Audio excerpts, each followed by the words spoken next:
रुस युक्रेन युद्धमा चीनले बढायो चासो, चिनिया राष्ट्रपतिले दिए यस्तो सन्देश। नेपालमा भारतीय हवाई आतंक बढ्यो, बिना अनुमति बझाङमा भारतीय हेलिकप्टर घुम्दै, महाकालीमा पनि एक छत्र दादागिरी। नेपाल एक चीन नीतिप्रति प्रतिबद्ध रहेको भन्दै राष्ट्रपति भण्डारीले दिइन् चिनिया मिडियालाई अन्तर्वार्ता। चिनिया राष्ट्रपतिले दिए धन्यवाद। विप्लव नेतृत्वको नेकपाले गर्यो चुनाव बहिष्कार, एमसीसी खारेज भएपछि मात्रै चुनाव लड्ने जानकारी।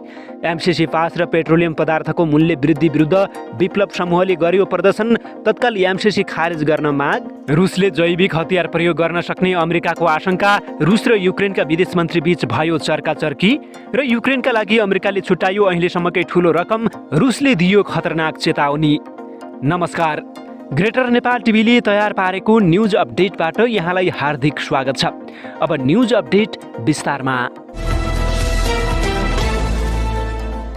चीनका राष्ट्रपति सी जिनपिङले युक्रेन मामिलामा मध्यस्थता नीति अन्तर्राष्ट्रिय समुदायसँग सक्रिय रूपमा काम गर्न इच्छुक रहेको बताएका छन्।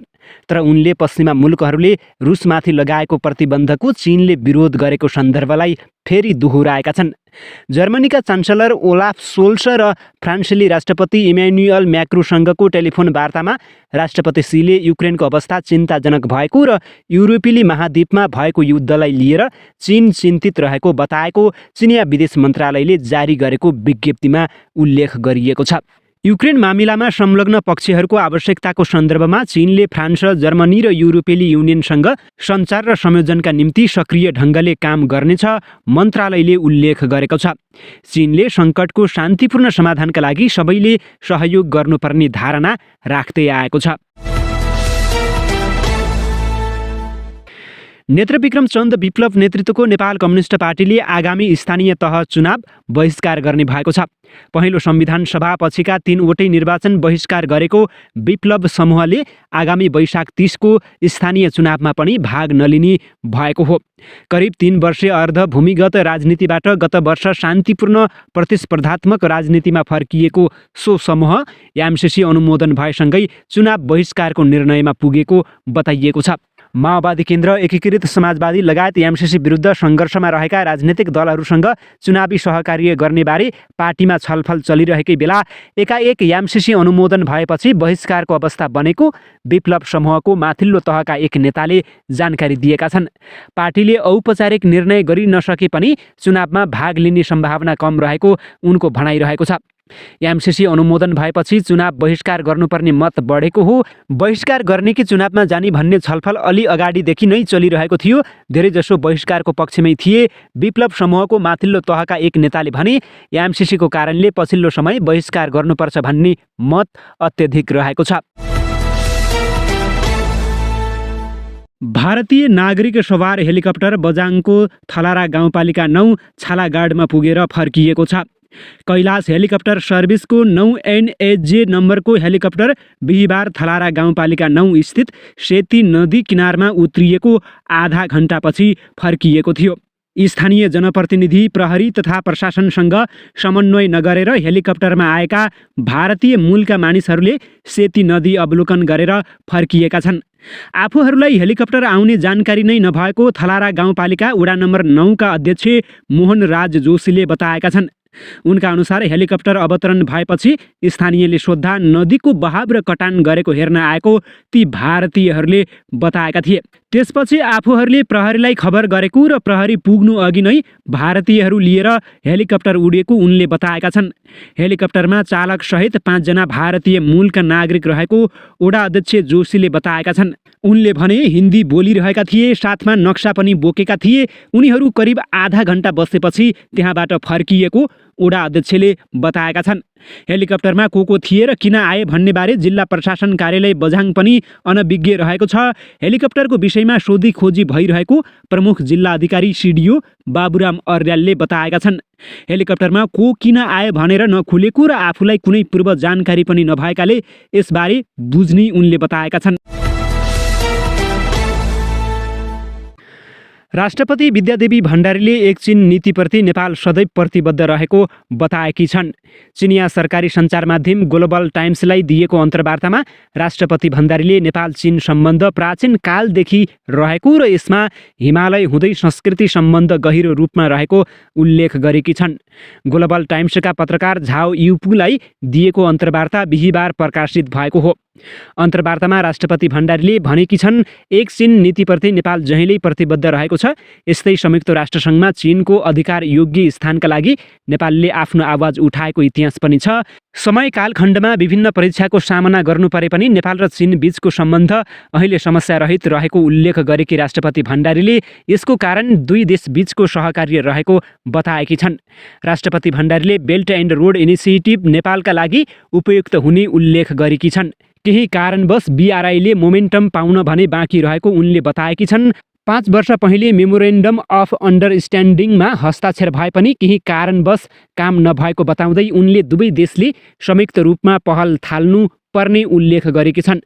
यस्तै सन् 2019मा भएको चिनिया राष्ट्रपति सी जिनपिङको भ्रमणले दुई देशको सम्बन्ध राजनीतिक रूपमा मजबुत बनाएको राष्ट्रपति भण्डारीले बताएकी छन्। नेपाल चीन सम्बन्धमा भएको प्रगतिलाई लिएर आफू खुसी रहेको उनले ग्लोबल टाइम्ससँगको अन्तर्वार्तामा बताएकी छन्।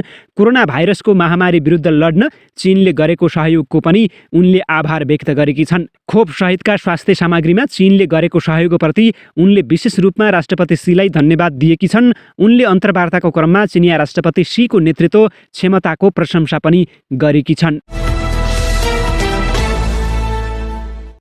युक्रेनबाट निकालिएका चिनिया नागरिक बोकेका 2वटा अस्थायी उडान बिहीबार सकुशल चीन आइपुगेका छन्।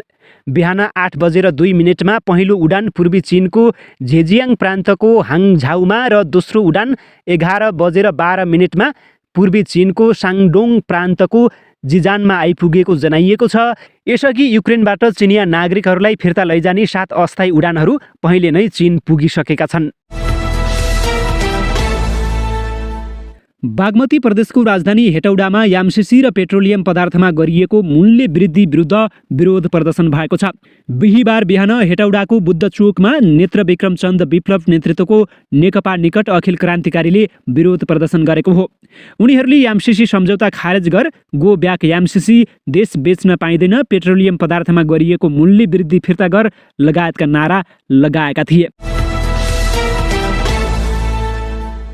रुसले युक्रेनमा रासायनिक वा जैविक हतियारको प्रयोग गर्न सक्ने अमेरिकी राष्ट्रपतिको कार्यालय व्हाइट हाउसले आशंका गरेको छ। व्हाइट हाउसकी प्रेस सेक्रेटरी जेन साकीले रुसले जैविक हतियारको योजना गर्न सक्ने आशंका गर्दै त्यसतर्फ सतर्क रहन आग्रह गरेकी हुन्। व्हाइट हाउसकी प्रेस सेक्रेटरी जेन साकीले अमेरिकी जैविक हतियार प्रयोगशाला र युक्रेनमा रासायनिक हतियार विकासको बारेमा रुसको दाबी भने निराधार रहेको बताएकी छन्। उक्त झुटो दाबी अप्रत्याशित आक्रमणहरूलाई जायज ठहर्याउने एउटा स्पष्ट रणनीति भएको उनको भनाइरहेको छ। पश्चिमी अधिकारीहरूले रुसले जैविक हमला गरेको हुन सक्ने आशंका जनाइरहेका बेला उनको भनाइ बाहिर आएको हो। युद्ध बढ्न सक्ने जोखिम र विशेषतः रसियाली गैर परम्परागत हतियार प्रयोग गर्ने सम्भावनाबारे आफूहरू धेरै चिन्तित भएको ती अधिकारीहरूले बताएका छन्। अमेरिकी प्रतिनिधि सभाले बुधबार साँझ सङ्घीय सरकारलाई सेप्टेम्बर 30सम्म युक्रेनलाई रुसी सैन्य कारबाहीका क्रममा $13.6 बिलियन सहयोग उपलब्ध गराउन सर्वसुलभ खर्च सम्बन्धी विधेयक पारित गरेको छ। विधेयकले सेप्टेम्बर 30, 2022सम्म अमेरिकी सरकारलाई विशेष सञ्चालन अनुमति दिनेछ। हालको कोष शुक्रबार मध्यरातमा समाप्त हुँदैछ। विधेयकले 730 बिलियन गैर रक्षा कोष र 782 बिलियन रक्षाको लागि र युक्रेनको लागि मानवीय आर्थिक र रक्षा सहयोगको लागि $13.6 बिलियन विनियोजन गर्ने बताइएको छ। बर्खामा महाकालीको भेल सदरमुकाम खलङ्गामा पस्ने गरी भारतले धार परिवर्तन गराएपछि विरोधमा उत्रिएका नेपालीमाथि भारतीयबाटै ढुङ्गा प्रहार भएको छ। बर्खामा महाकालीको भेल दार्चुलाको सदरमुकाम खलङ्गातिर उर्लने गरी भारतले नदीको धार नै परिवर्तन गरेको छ। तटबन्ध निर्माणका नाममा नेपालतर्फ रहेका ढुङ्गा आफ्नो तर्फ लगेर पानीको बहाव खलङ्गातर्फ दोहोऱ्याएको हो। सीमा नदीमा नेपालको प्रशासनसँग समन्वय नै नगरी महाकाली नगरपालिका 4 क्षेत्रमा एकतर्फी स्काभेटर लगाएपछि मङ्गलबार विरोधमा उत्रिएका स्थानीय नेपालीमाथि भारतीयबाटै ढुङ्गा प्रहार समेत भएको छ। यसैगरी भारतीय एसएसबीले यहाँ विरोध प्रदर्शन गरे आगामी दिनमा गोली हान्ने पनि चेतावनी दिएको बताइएको छ। त्यसपछि नेपालीले पनि ढुङ्गा प्रहार गरी प्रतिकार गरेका छन्। दुई देशका स्थानीयवासी बीच 1 घण्टासम्म ढुङ्गा हानाहान भएको प्रत्यक्षदर्शीले बताएका छन्। नेपालतर्फ एक्सकाभेटर नल्याउन हामीले पटक पटक आग्रह गर्यौं, तर हामी माथि नै दमनको प्रयास भयो। जबरजस्ती एक्सकाभेटर ल्याएर ढुङ्गा लैजान थालेपछि प्रतिकार गरेका हौं, एक स्थानीयले भनेका छन्। अहिले ढुङ्गा लैजाने र पानी नेपालतर्फ फर्काउने काम नरोके वर्षामा नेपालतर्फ निर्माण गरिएको तटबन्धलाई खतरा हुन्छ।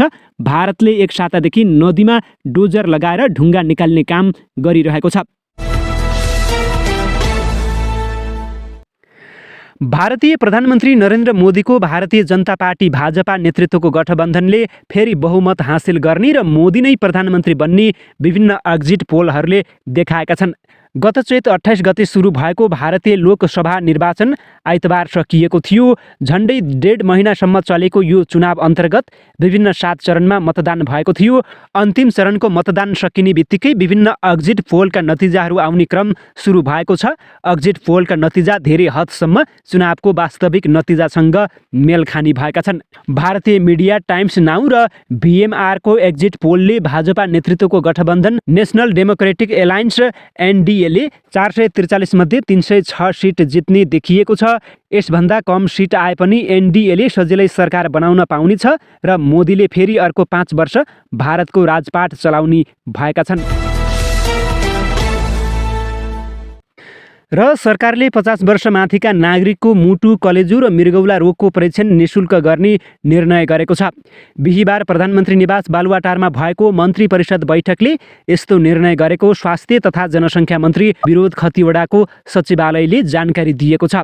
50 वर्षभन्दा माथि उमेरका नागरिकहरूको मृगौला, कलेजो, मुटु लगायत अन्य रोग सम्बन्धी परीक्षण सरकारले नियमित रूपमा वर्षको 1 पटक निशुल्क रूपमा गर्ने निर्णय गरेको छ, मन्त्रीको सचिवालयले बताएको छ।